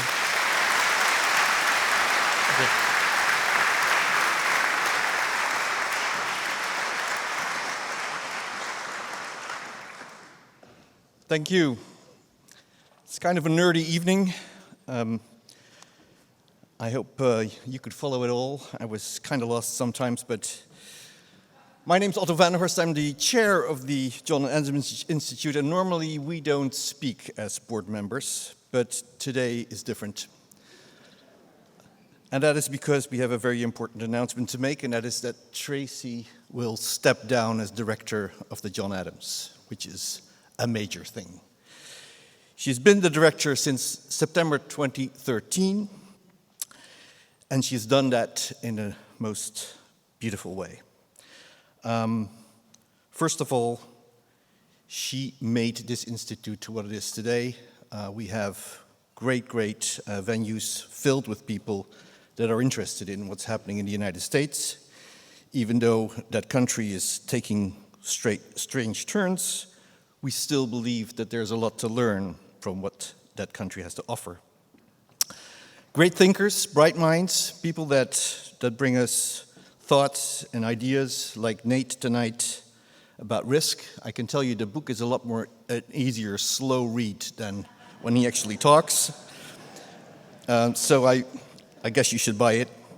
But what Tracy brought to this institute was a great deal of charm, wit, and intellectualism. And we see some pictures here in the back of people that have been invited to the institute, and to the detriment of Tracy, she brought people back, like Madeleine Albright, Francis Fukuyama, really loved it here and came back. During COVID, we had Dr. Fauci, who's not a fan of Trump, but he was with us online.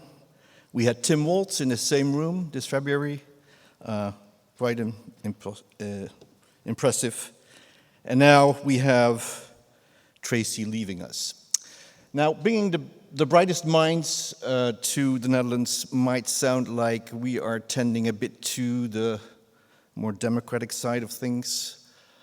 But you shouldn't forget, we also had Newt Gingrich and we also had Liz Cheney here. So things have been more or less across the aisle, but it's hard to navigate this new landscape and to find people that are bright minds that can talk about the right-wing movements in the US. So we do our best to do a balanced thing, but we have to be honest, some things are going just too crazy, and we don't want to listen to those too much. So what does the John Adams do? We bring the unexpected. I think tonight was really a nice example of that. We bring the unexpected, not the things that you read every day in a newspaper. And when you come to a venue like this, you will leave bewildered or enlightened or having a new insight in things like I did tonight. You can expect a deeper layer. You can expect something of a high intellectual standard when you come to the John Adams. And that's what we like. So saying farewell to Tracy is hard, but we have Mr. Ian Kenny, who's been with us for the past 2 years, and he's going to fulfill her role. So Ian, he will be on the stage shortly, is going to be the new acting director of the John Adams Institute. And we are delighted with a charming Canadian, a Dutch Canadian, so to say. He's married to a Dutch guy, and his inquisitive mind and good taste is going to help us grow even further. So now, I'm not going to come with a boring present. I come with a great announcement that I can now announce the Deputy Mayor of the City of Amsterdam and Alderman for the Arts and Culture, Mrs. Turia Miliani, to do something special and give a little talk as well. Here she is.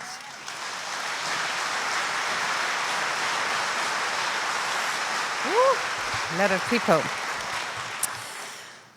Hello? I'm looking for Tracy. Are you over there? Okay, I'm here for you.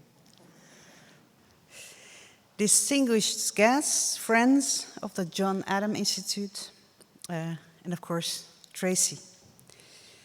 Tracy, I think it's better to sit over there so everyone can see your face. What do you think?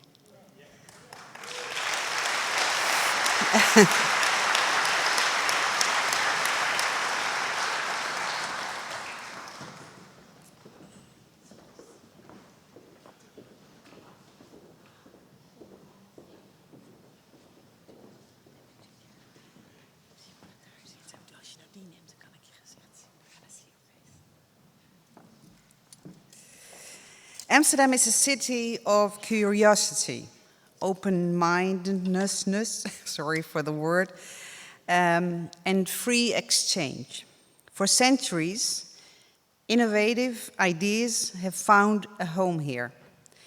In the 17th century, we printed books that were banned elsewhere, but were allowed to be published here. And then they found their way throughout Europe.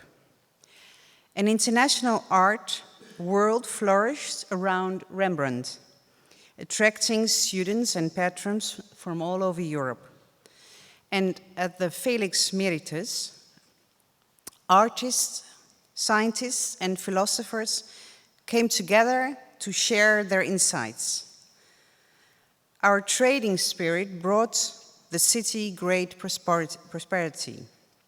But it has also a dark side, especially in the history of the transatlantic trade in enslaved people. That too is a part of the story of Amsterdam as a global city. This city has always been strengthened by ideas from outside and by people who made these voices heard. People like you, Tracy. From the moment you arrived in Amsterdam from California, you have enriched our city. As a journalist at the NRC, as the author of books such as Sweet and Salt, about the deep relationship the Dutch have with water, or Fun, Leisure and Landscape, about how leisure time shapes our landscape. And as founder and host of Stadsleven, the talk show in which you consistently made Amsterdam and its future a topic of conversation. And of course, as director of the John Adams Institute, where for 12 years you gave Amsterdam a window on America. Thanks to you, writers, politicians, thinkers, and journalists, or as you have always put it, the brightest minds, have come to our city to talk us about the big issues of our time, about climate, power, and technology, about #MeToo, and also the Black Lives Matter movement. You brought Colson Whitehead, Richard Powers, Madeleine Albright, Jodie Cantor, Megan Twohey, Francis Fukuyama, and I think many, many more, to Amsterdam.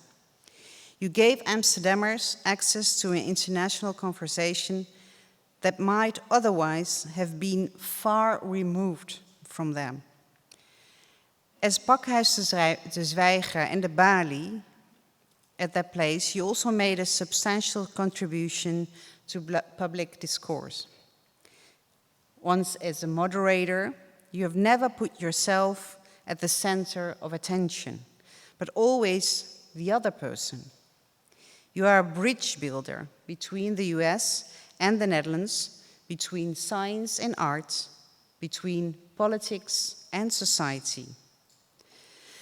But your significance to the city extends beyond these big platforms. For 20 years, you have held the Stadssalon in your own home on Herengracht, an intimate, hidden space for ideas and culture to flourish without funding or publicity, but with amazing hospitality. It has been the venue for 100, maybe more evenings of debate, arts, and music. The salon is a reminiscentory of John Adams. Everyone knows he's the second president of the United States. As some may know, he held negotiations just a canal away from here in 1782. From the Keizersgracht, he spoke with Dutch bankers to help the young Republic of America get on its feet. Then too, Amsterdam was a place where new voices and ideas could find their expression. And I think you have continued that spirit of openness and exchange, not with diplomatic loans, of course, but with this discussion, with culture and connection. So especially in turbulent times, you have shown how important it is for cultural exchange to continue, where hard power has its limits, especially in times of polarization, culture can connect. And I think you are the embodiment of that soft power, a form of diplomacy that is indispensable for transatlantic relations, and that has always strengthened Amsterdam. Tracy, maybe you can stand a little bit over here somewhere. Hopefully there is light enough to see your beautiful face. Maybe over here. No, that's good. So everyone can see you in full. Amsterdam cherishes people like you. You keep our city, let me say, open. You have shown the people of Amsterdam that culture and ideas are for sharing beyond all borders. And that is why it's a great honor for me today, as Deputy Mayor, to present you with the Andreas Medal of Amsterdam. It's a token of deep gratitude for all you have done for our city. Thank you so much.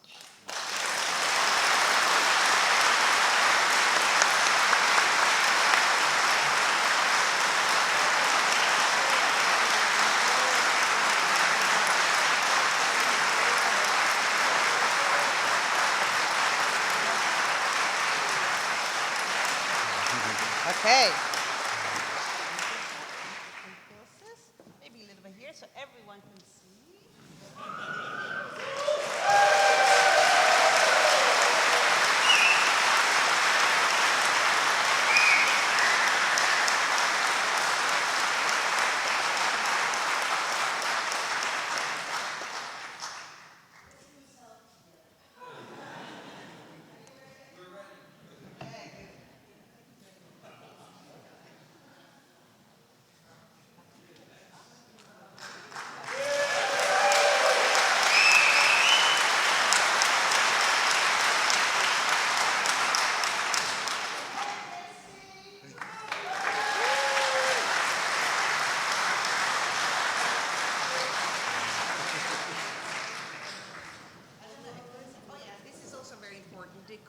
Hoe noem je dat in het Engels? It's an oorkonde. I don't know how you say it in English. But it's very important. It's official, so it's written down. The certificate. Yes, it is. Maybe it's also interesting for the photographer to make a photo here. For her? You want to say something? I do. Okay, here we go. Yes. I'll say something at the microphone. Okay, over there. Yeah. Let's do that. I'm going to give this back.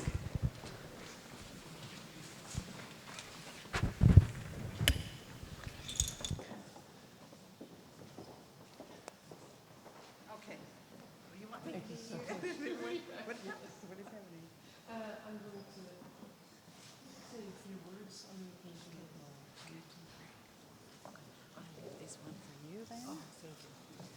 like to read it again. Yeah, I know.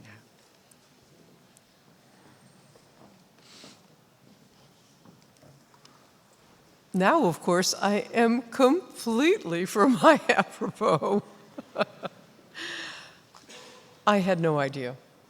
I can't thank you enough for this amazing honor from my adopted city, the city where I've lived all my adult life, really, and that is really deeply ingrained in my soul. This means so much to me.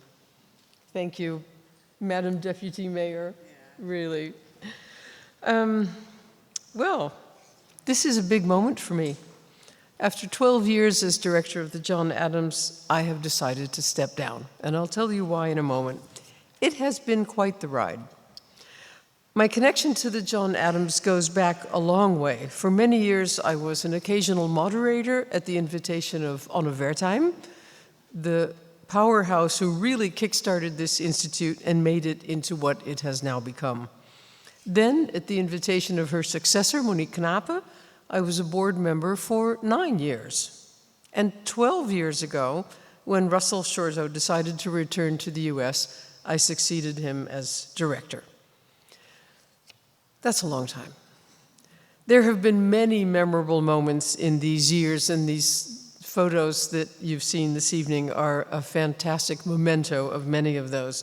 Let me share just a couple with you, which you may remember too. Bill Browder is an American business tycoon who was very successful in Russia, so much so that he got on the wrong side of Putin. He came to speak twice at the John Adams, the second time with security, and in the garage of the venue, a getaway car with a machine gun in the trunk. Not our usual run of show. And as a matter of fact, this was Ian's first John Adams event, and he thought, well, I wonder if it's all going to be this exciting. Madeleine Albright, she was mentioned as well. On this very stage, she spoke together with Frans Timmermans. That was her fifth, when he was still at the EU. That was her fifth event with us here in the Muziekgebouw. She was on her way out in the lobby with 2 burly guards at her side, and she saw me standing there and stopped to say that she was working on a new book and that she would be back. Sadly, she passed away before that could happen. The most bizarre by far was during COVID, and you saw an image of that as well, when we could only hold events online. I was in a TV studio together with moderator Laila Frank, talking with journalists Jonathan Capehart and the chair of the Republican National Committee, Michael Steele, about the groundbreaking elections in Georgia. Doesn't that seem like a long time ago? Then the weirdest thing started happening. Reports started coming in about a mob attacking the Capitol. It was January 6th. 2021, and the rest is history. Not only is the John Adams dear to my heart, but an institute like this, which brings the best and the brightest of American thinking to the Netherlands, or as we now say, which is a home for independent American thought, is important. You have no doubt heard me say before that the John Adams is fiercely independent, both politically and financially. I'm proud of us. I am proud that I was able to contribute to making the John Adams relevant, maybe even essential to understand what makes America tick, especially now. Yes, I'll miss the excitement of the chase, pinning down big-name speakers like Nate Silver, even though we don't offer speaking fees.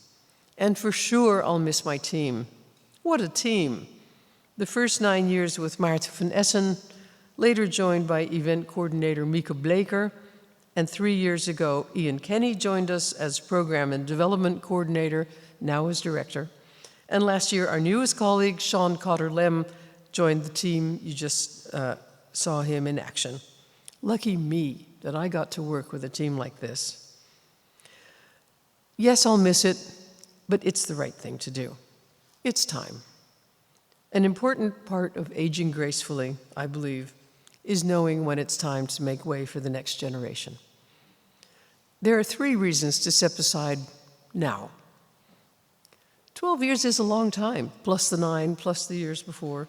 If you had told me that I would be the director for this long when I started, I would have laughed in your face. But every organization needs fresh blood and new ideas after a while.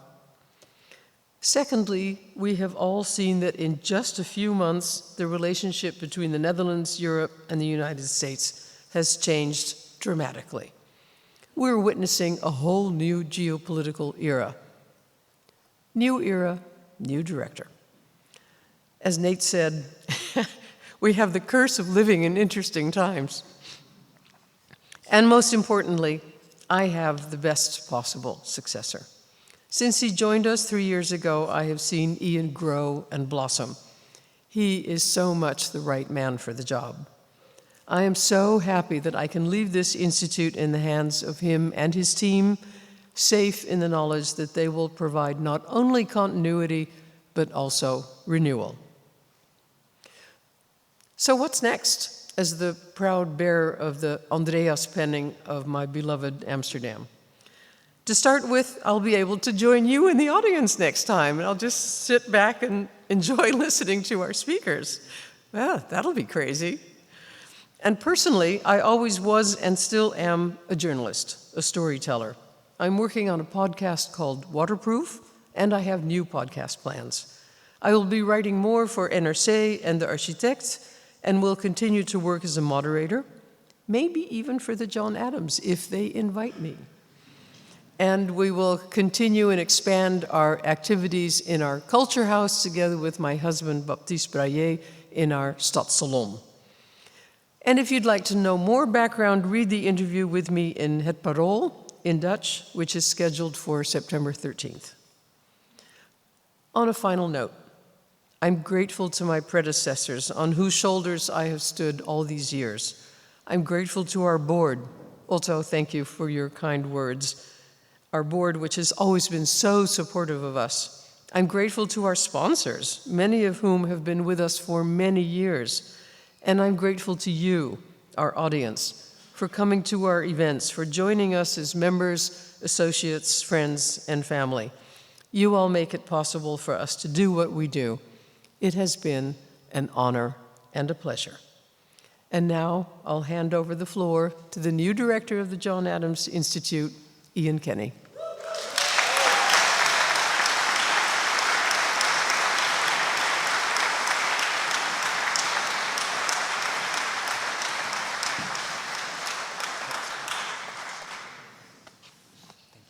You're not crying, are you? Not yet. Good evening, everyone. My name is Ian Kenny, and it is with gratitude and not a little bit of wonder that I stand here tonight.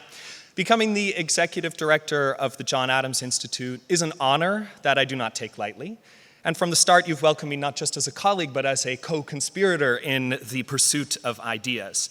And I owe my place on this podium and in your community to the one and only Tracy Metz. Tracy's fearless and generous leadership has made this place what it is: rigorous, open to the world, unafraid to ask big questions. And she leaves us with a foundation as strong as it is inspiring. And I'm excited for the opportunity to build on that. In my time at the Institute, I've learned that the John Adams has never been merely a podium for American culture.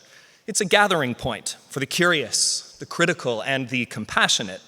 A place where difficult conversations are possible and encouraged, and where we try together to understand the world and one another with each event, podcast, and program. But the world around us is changing. Truth, technology, climate, democracy, questions once taken for granted now feel urgent, confused, and sometimes existential. And in the face of such times, I am convinced that our mission is more important than ever.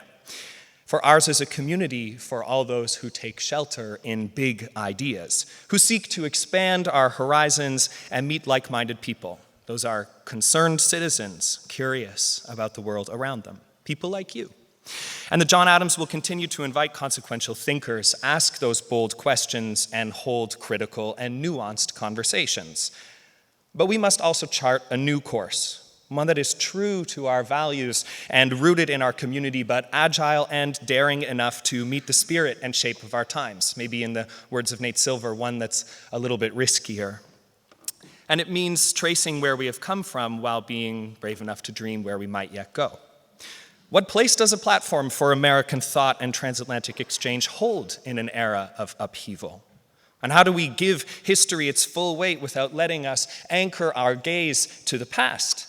And what becomes of freedom when the very word is up for debate? We don't ask these questions in a vacuum. They echo in communities, in institutions, and in the lives of citizens. I've returned just recently from a 3-week trip through the United States to Washington, Kansas City, Cleveland, and Colorado Springs. And I met with government officials, nonprofits, election boards, think tanks, and universities. And one thing became clear.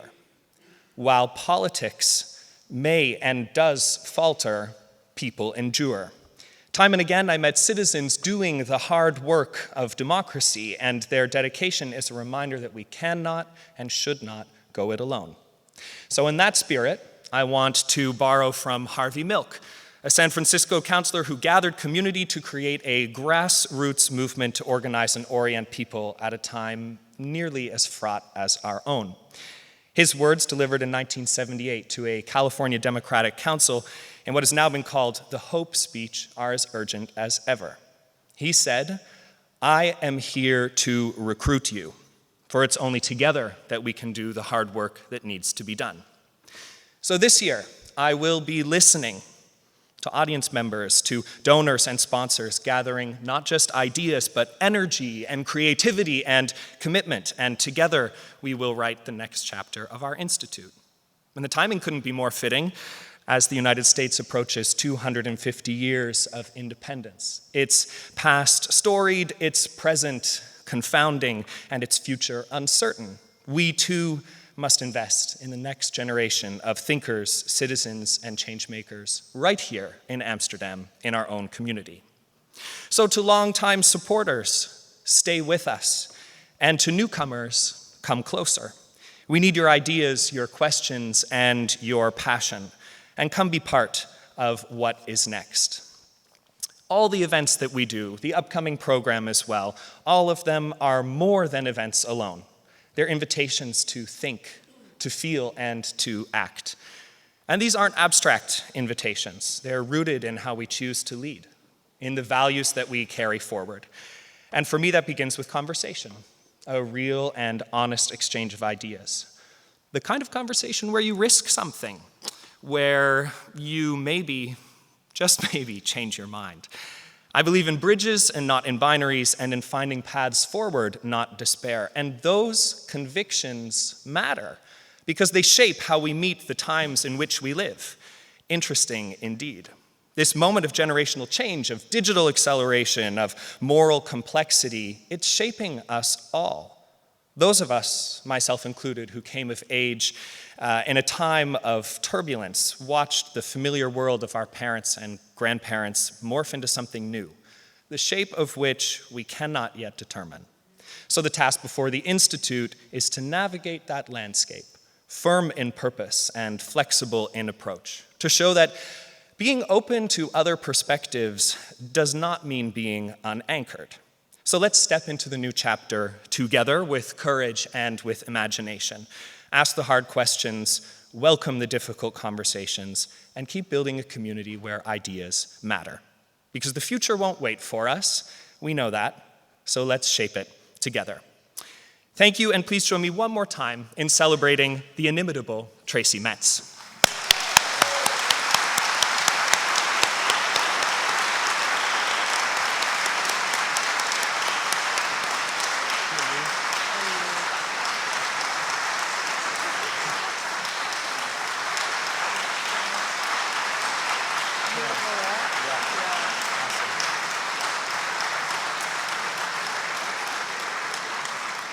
We'll see you all in the lobby for a drink all together and for book signing with Nate Silver. Thank you for coming out, everyone.